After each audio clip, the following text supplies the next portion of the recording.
Hey everyone, Ryan here with Engage Fitness. So last week we talked about how to test your cardiovascular endurance with an agility run, 40-yard sprint, and a 1.5 mile run. We're going to take a look at a few ways to improve those times now. Here we go. So the agility test is all about how quickly you change directions. One way we like to train that is by a side shuffle. You see we've got 3 cones laid out here about 3 yards apart each. Nate's going to get down into a quarter stance position. Starting with the first cone, he's going to side shuffle till he hits the second cone, tap it, and then go back to the first cone. Then he's going to advance to the next cone, work all the way back to a starting cone. Do that under time and see how quickly you can go down and back. As you repeat this through the month, see if you can make your time quicker and quicker. So another way to improve your agility is by utilizing a ladder. We got 2 drills here that Nate's going to demo. The first one is an advancing scissor drill. So you're going to start out with only one leg in the block, and then each time you take a lateral step, you're going to adjust the next leg into the block. Watch as Nate goes down and back here. When you get to the end, change directions and head back. When you finish that one, you can go straight into a diagonal step drill. From here, you're going to start on the side of the ladder. You're going to go 2 feet in the block, and then as you advance to the next square, you're going to go 2 feet in, 1 foot out, all the way down and back. Both of these drills will help you improve your agility and score a better time as you do your test again. All right, improving our 40-yard dash time.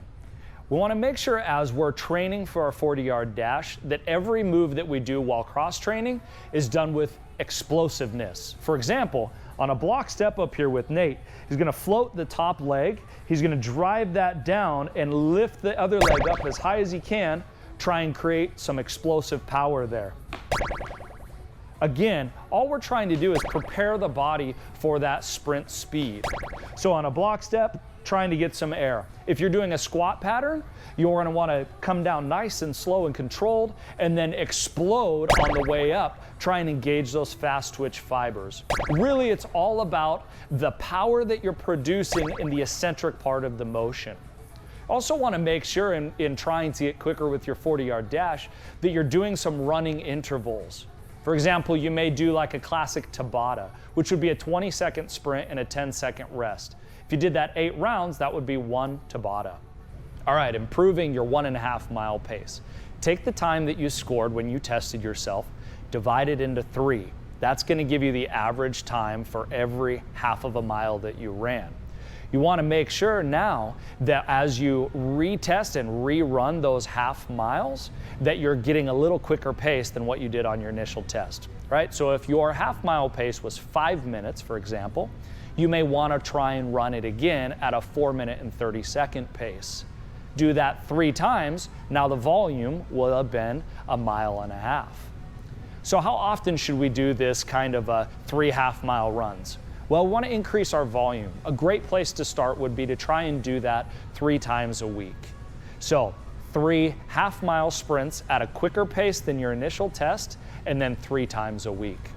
You can do that if you have access to a gym on a treadmill.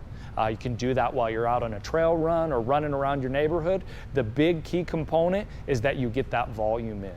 So take all those drills that we just gave you, do them 3 times a week, and then retest in 4 weeks and see how much better you got in your overall testing time. We hope that you're enjoying this series. We've got a bunch of great new stuff coming up for you. So make sure and keep an eye out for the new content coming up. Make sure and click the like button and share below, and then post your comments. We're excited to see how you can improve your cardiovascular endurance.